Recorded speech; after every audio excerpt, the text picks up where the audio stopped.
ada di perpustakaan. Jadi ini bukunya ini ada di perpustakaan dan bisa dipinjam sebenarnya, tapi karena kalian daring, jadi saya scan aja dan bisa kalian lihat.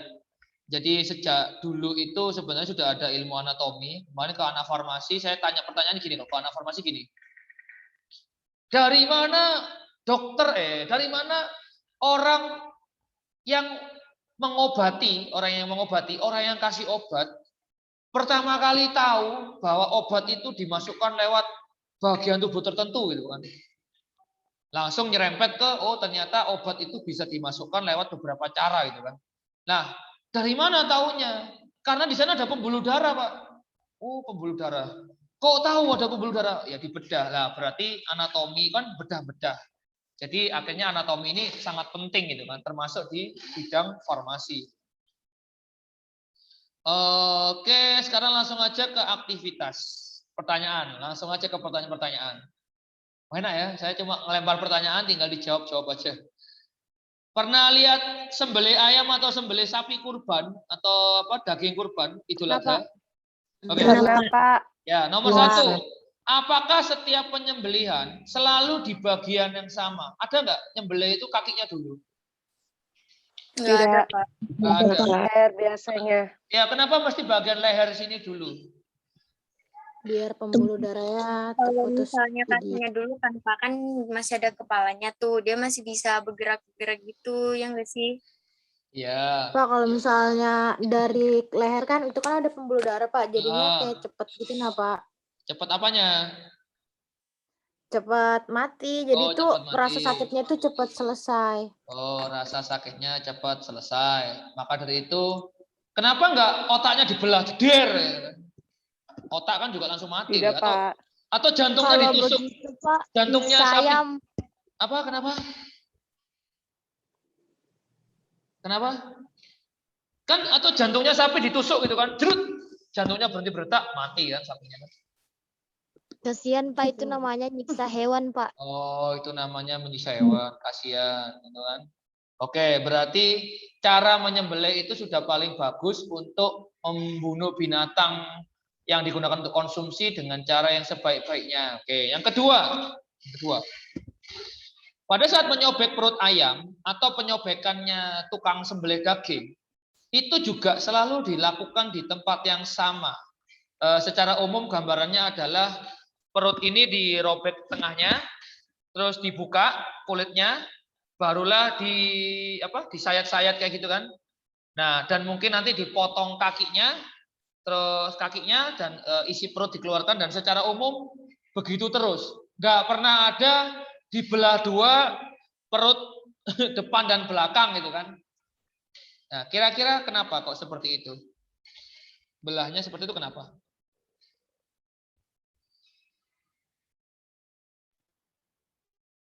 Memang potongannya kali Pak. Memang potongannya. Oke, yang kedua? Untuk mengeluarkan isi organ tubuh. Isi organ tubuh. Oke.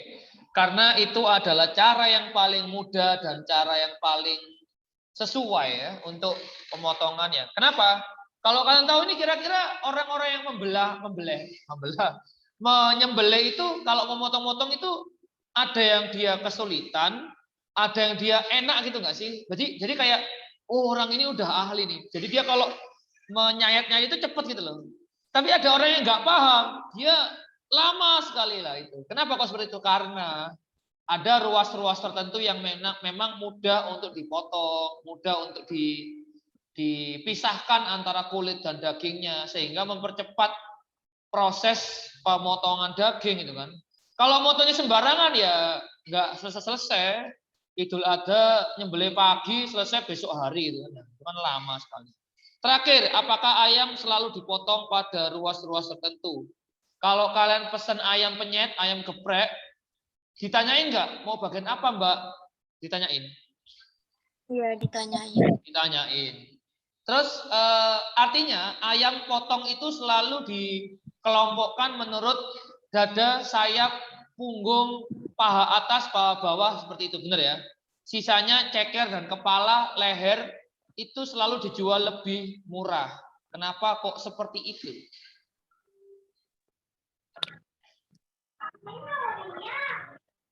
Kenapa kok seperti itu? Beda kali Pak. Hah? Kenapa? Karena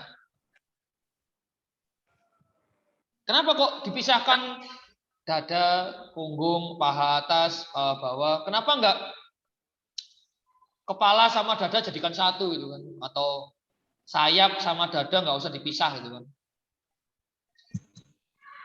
Karena kalau dada banyak dagingnya Pak. Dada banyak dagingnya, oke. Maka dari itu harganya di ayam geprek selalu lebih mahal, bener ya? Lebih mahal biasanya daripada bagian tubuh lainnya. Gitu. Oke. Pertanyaannya itu tadi itu kenapa kalau kepala, leher sama ceker lebih murah? Dagingnya lebih sedikit, ya enggak? Oke. Artinya memotong ayam itu juga harus sesuai kan, nggak boleh sembarangan juga kan. Nanti kalau sembarangan ya nggak kebagian gitu kan. Misalkan atau apa nggak dijualnya dengan harga yang jangan-jangan nanti sembarangan motong orang nggak mau beli gitu kan, karena dia pengennya daging gitu kan. Sedangkan motongnya sembarangan. Nah, seperti itu adalah contoh-contoh dari penggunaan anatomi dan fisiologi, terutama anatomi ya. Oke, dari aktivitas di atas dapat disimpulkan bahwa ilmu anatomi sangat bermanfaat dalam kehidupan sehari-hari.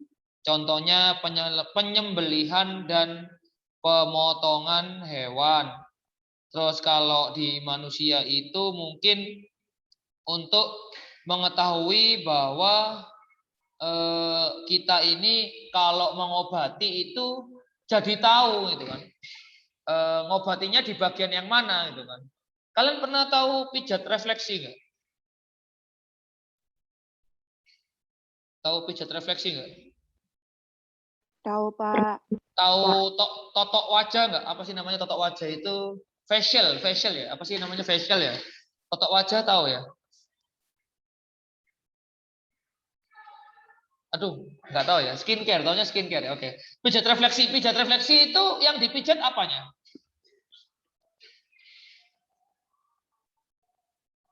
Yang dipijat apanya? Pijat refleksi yang mana? Yang dipijat? Ya, browsing dulu. Kakinya. Kakinya ditekan-tekan dengan benda tumpul ya. Tapi yang kerasa sakit itu seluruh tubuh atau cuma kaki? Kira-kira. Seluruh tubuh sih Pak. Seluruh tubuh. Yang artinya pijat refleksi ini sudah menggambarkan bahwa tubuh kita ini saling terhubung, saling terkait antar satu dengan yang lainnya gitu loh. Termasuk facial, saya pengen totok wajah itu kayaknya enak loh. Coba kalian lihat bagian pipi ini dipijit-pijit itu enak. Dan yang enak itu nggak cuma wajah doang, jadi kayak pikiran tuh jadi lebih fresh, terus kayak yang tadinya capek-capek itu kayak lebih enjoy gitu lah. Karena memang ternyata ada saraf-saraf tertentu yang saling terkait. Nah, seperti itu.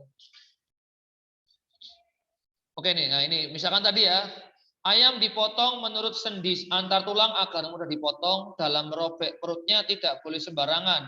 Karena usus ayam bisa ikut terpotong, sehingga kotoran ayam melumuri daging ayam. Nah ini kalau salah motong, nanti ususnya terpotong, kotorannya kemana-mana. Kalau termasuk sapi dan daging kurban itu biasanya juga potongnya nggak boleh sembarangan, nanti ijo-ijonya keluar kemana-mana, seperti itu ya. Dari aktivitas di atas, ilmu anatomi sangat berguna untuk mempelajari manusia, terutama di bidang medis. Dari sudut medis, anatomi terdiri dari berbagai pengetahuan tentang bentuk, letak, ukuran, dan ada hubungan berbagai struktur tubuh manusia. Oke, lanjut aja. Anatomi berasal dari kata ana yang berarti memisahkan atau mengurai, dan tomos atau tomi yang berarti memotong. Pak, kalau potong usus kering itu dikeluarin ee-nya kah, Pak? Amel.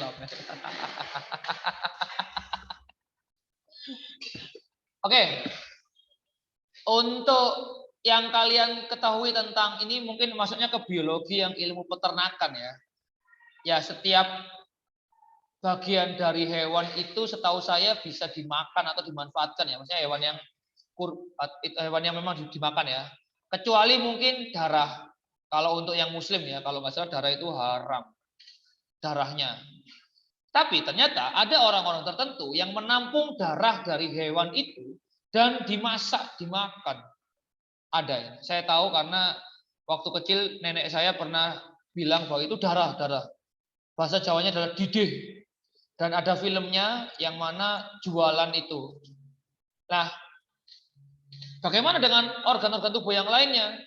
Itu juga sama dimanfaatkan. Maka dari itu kalian pernah tahu ada rempelo ati atau ampela ati, ada usus. Itu kan organ-organ tubuhnya hewan yang dimasak gitu kan.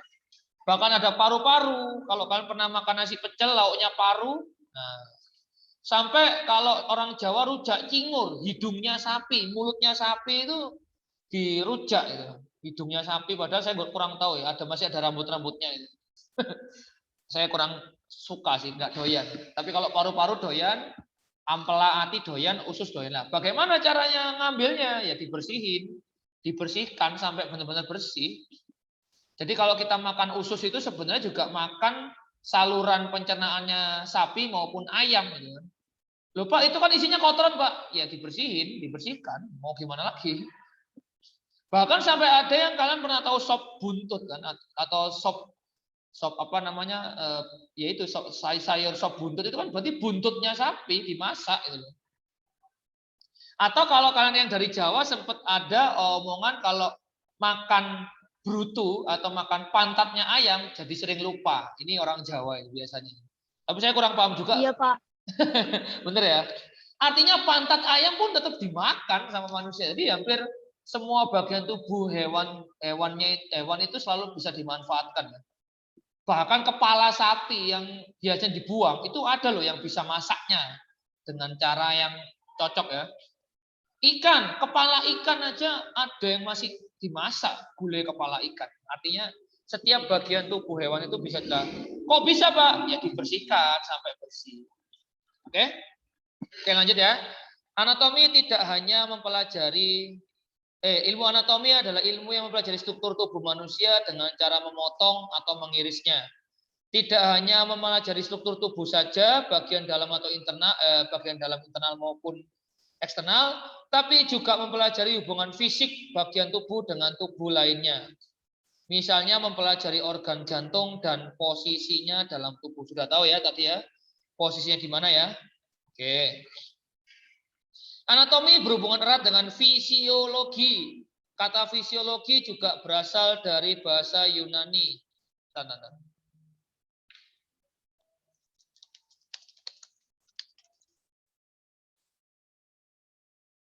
Ada yang mau vaksin? Oke. Lanjut. Jadi kalau anatomi tadi kan cuma mempelajari struktur, posisi, bentuk, letak, ukuran. Tapi kalau fisiologi itu cara kerja. Bagaimana sih jantung kok dibilang memompa darah? Emang jantung itu pompa? Pompa kan itu Pak, kayak yang tempel ban itu Pak. Nah seperti itu. Bagaimana sih caranya saraf ini bekerja? Kok bisa tangan ini dengan ketika pegang yang panas langsung tarik tangan ini. Nah, itu cara kerja itu belajar di fisiologi dan anatomi fisiologi ini saling keterkaitan karena tubuh kita ini nggak mungkin satunya sakit yang lain baik-baik saja, biasanya seperti itu. Apalagi stres, kejiwaan, satu tubuh bisa ikutan sakit kayak gitu. Lalu ada dua, ada anatomi mikroskopik dan makroskopik. Ada yang tidak bisa dilihat dengan mata telanjang dan ada yang bisa dilihat dengan mata telanjang. Kalau nggak bisa dilihat dengan mata telanjang berarti pakai alat mikroskop. Ini nanti hubungannya dengan anatomi yang ada di dalam tubuh. Atau sekarang ini udah canggih ya, pakai sinar ronsen. Kalau kalian pernah ke rumah sakit radiologi itu, kalau patah tulang sekarang nggak perlu dibedah kulitnya dulu, udah tahu bahwa dia patah tulang. Kenapa? Pakai ronsen. Bayangin kalau zaman dulu ya, sebelum ada ronsen ini orang patah tulang ngelihatnya gimana ya, dibedah dulu seperti itu. Tuh.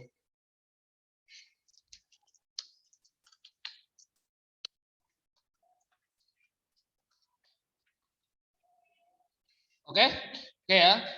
Lalu anatomi ini secara umum mempelajarinya juga lewat dua cara ya. Ada anatomi yang menurut letaknya dan anatomi menurut sistemnya. Nah, ini misalkan anatomi permukaan, anatomi regional atau area tertentu. Misalkan sebutkan bagian tubuh kalian yang ada di kepala. Jawabannya apa? Kalau bagian tubuh yang ada di kepala. Apa contohnya? Otak, Otak, mata, mata, hidung, mulut, hmm. telinga, Oke, sip. Sebutkan bagian anatomi kalian di bagian bawah atau posterior. Bagian bawah atau posterior.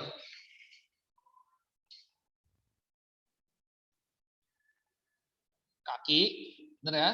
Kaki, lutut, paha, betis, jari kaki, telapak kaki, dan lain-lain. Oke, itu anatomi menurut regional. Sekarang kalau saya misalkan kasih soal, sebutkan anatomi tubuh yang sebutkan bagian-bagian tubuh yang tergabung dalam sistem pencernaan. Ayo, ini adalah soal yang usus, khusus. Terus? Jantung. Jantung. lambung, Oh, lambung. lambung, Lambung kok jantung? Jantung ngapain? Lambung, terus. Terus?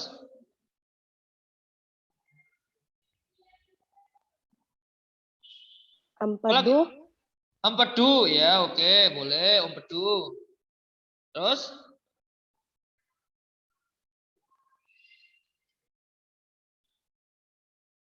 Ya udah itulah ya. Oke, kira-kira posisinya lambung itu di bagian atas tubuh apa tengah-tengah tubuh? tengah, Tengah. Mulut? Atas. Tapi keduanya ya kalau keduanya kalau masuk sistem, maka sistem sudah tidak lagi mengenal bagian atas dan bawah. Kalau anatomi sistem ya udah, sistem yang menyusun apa nih? Pencernaan, pernapasan, pengeluaran atau ekskresi, peredaran darah dan sebagainya. Oke. Bagi bidang medis atau kesehatan, ilmu anatomi sangat penting. Dengan adanya ilmu anatomi, maka kita dapat mengenali bagian-bagian tubuh sehingga dapat digunakan sebagai dasar dalam mengambil tindakan dan sekaligus mencegah terjadinya kesalahan tindakan terhadap bagian tubuh yang sakit atau mengalami kelainan. Sudah belajar infus?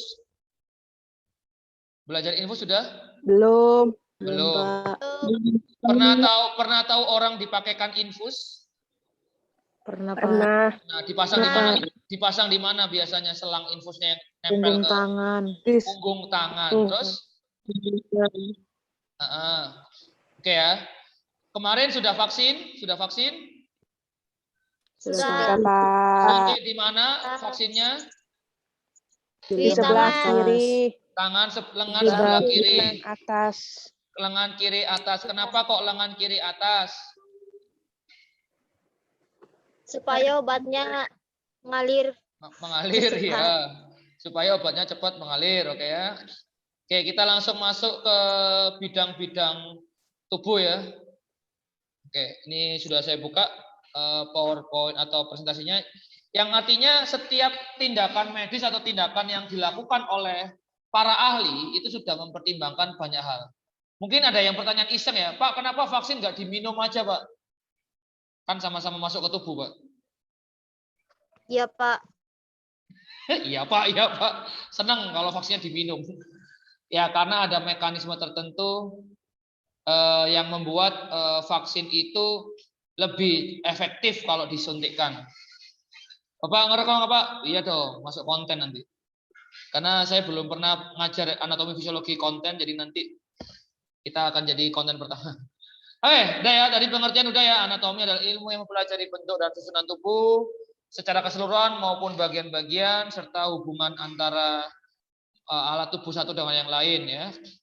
Ngomongin tentang bentuk, letak, ukuran, dan hubungan. Lalu ada regional dan sistem. Kalau regional ini wilayah, kalau sistem ini berdasarkan sistemnya apa saja. Nah, ini mungkin yang kemarin sempat menjadi pembicaraan dari anak-anak farmasi, bahkan sampai guru-guru, Pak, bahasa ilmiahnya leher itu ini nggak Pak? Nah, ini saya kemarin tanya ke Pak Bayu, seharusnya ini adalah kolum, bukan ini ya, bukan koli, tapi kolum. Tapi saya ingat betul bahwa ya, saya ingat bahwa bahasa ilmiah itu kalau dia itu kalau nggak salah kalau dia itu satu, dia itu I. Kalau banyak dia itu UM kalau atau sebaliknya saya lupa. Jadi memang ada jadi kalau bahasa Inggris kan kalau satu dia nggak pakai S.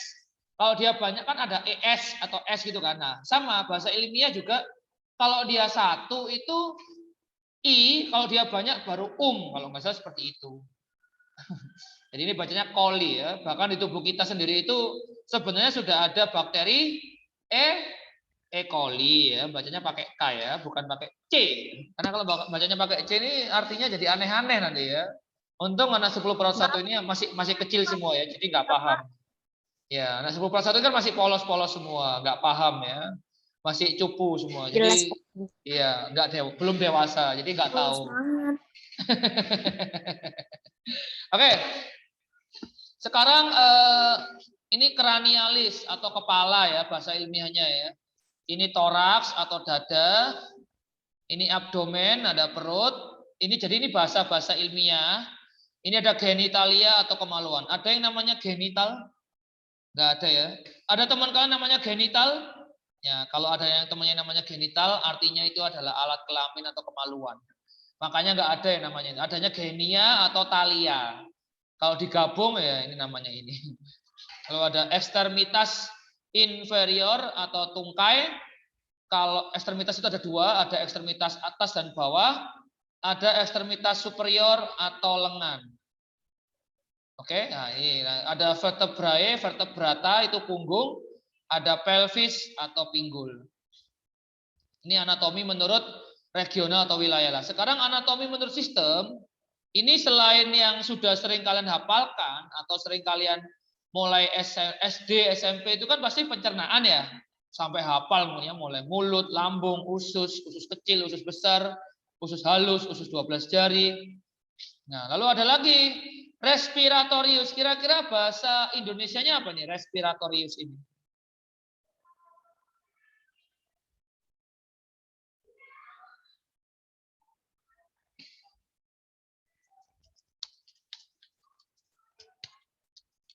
Kira-kira apa bahasa Indonesianya? Apa namanya? Bahasa Indonesianya respiratorius ini.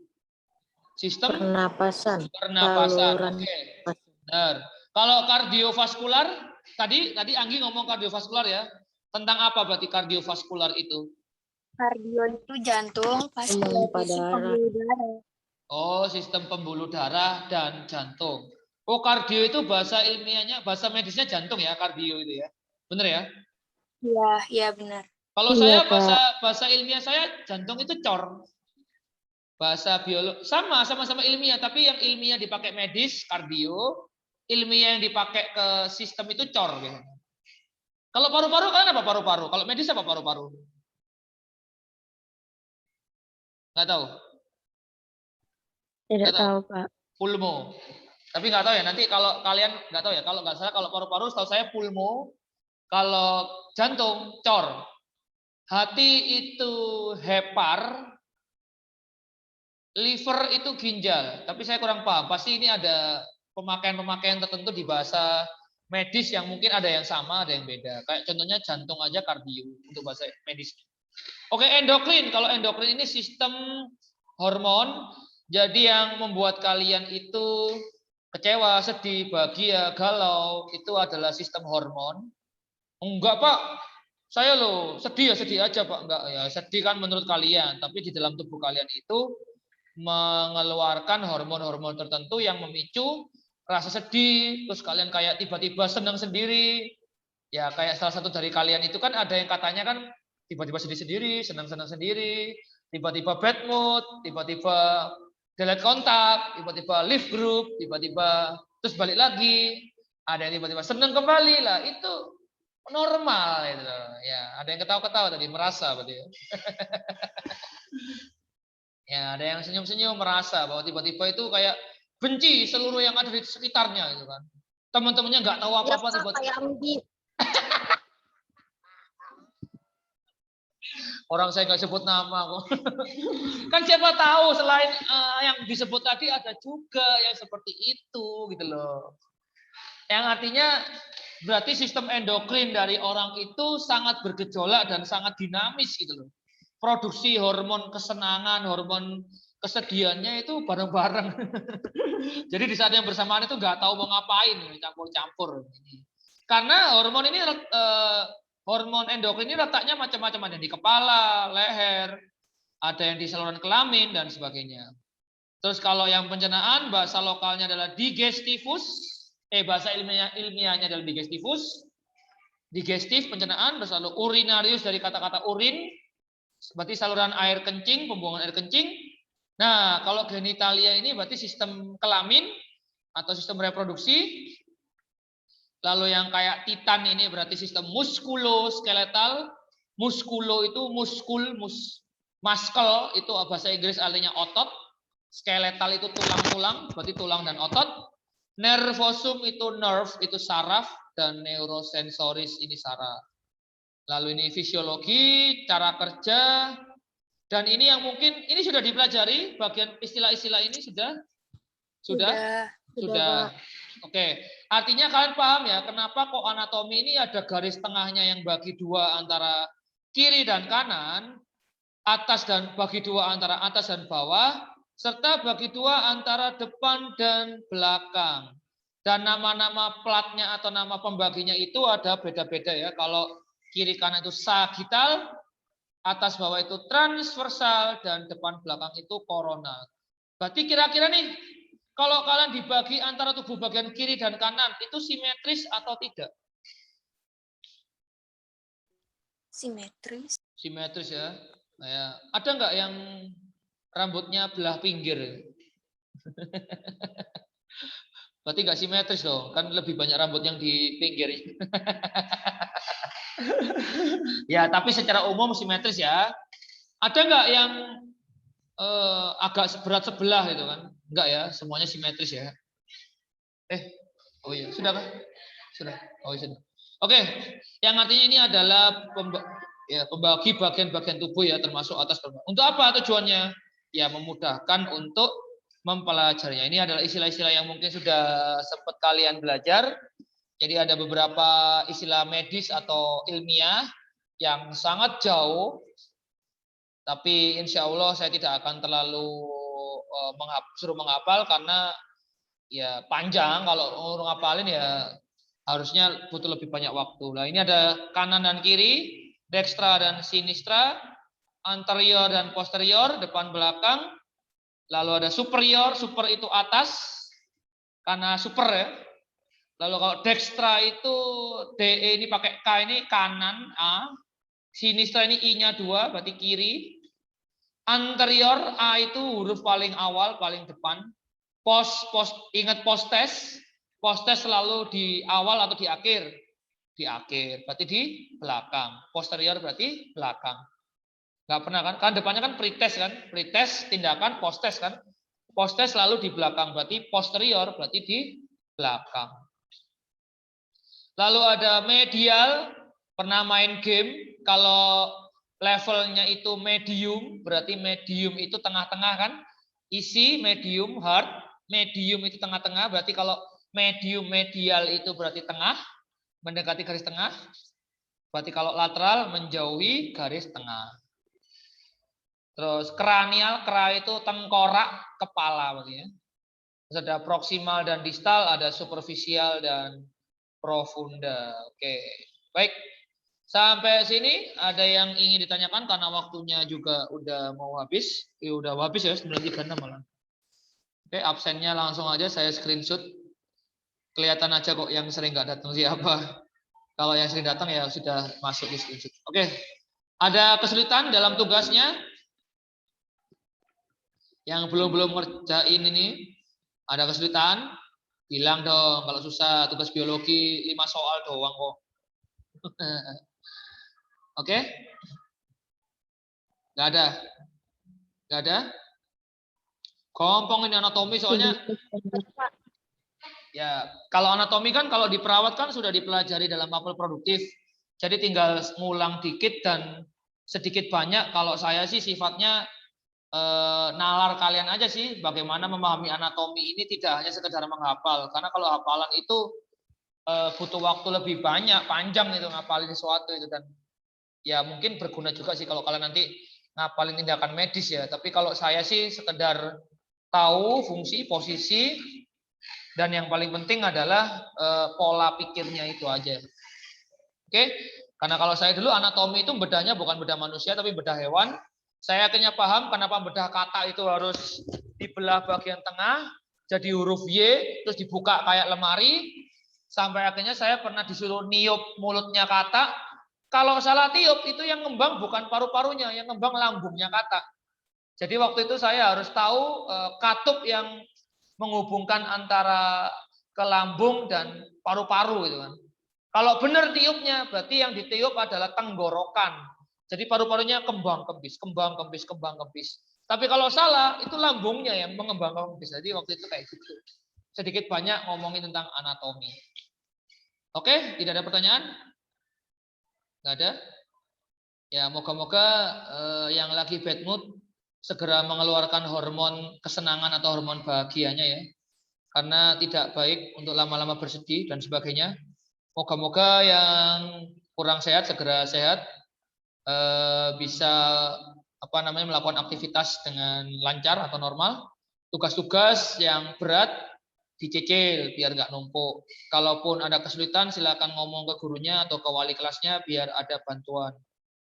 Oke, oh ini Naila yang ini Naila. Oh, pantesan kok kemarin senyum-senyum. Entah Naila atau Salwa itu senyum-senyum tapi saya tuh takut salah, soalnya nanti saya kalau salah sebut malu.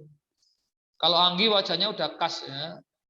Aida juga udah ketahuan, Amel juga udah. Tapi kalau yang lain ini agak susah ini bedainnya. Ya, moga-moga nanti lebih apal lah ya. Iya, Bapak. Ya, nanti kalau ketemu saya disapa duluan aja nggak apa-apa. Nanti paling saya cuma ya halo ya, cuma lupa namanya kadang-kadang. Oh, Nabila Safira ini. Gengsi, Pak. Ya Gengsi, kenapa? Pak. Gengsi. Dasar cewek gengsian. Oh, kirain cuma cowok yang gengsi, cewek kok gengsi. Naila, oh Naila main pedang-pedangan Naila. Ya. Ini ada Riri loh, kamu nggak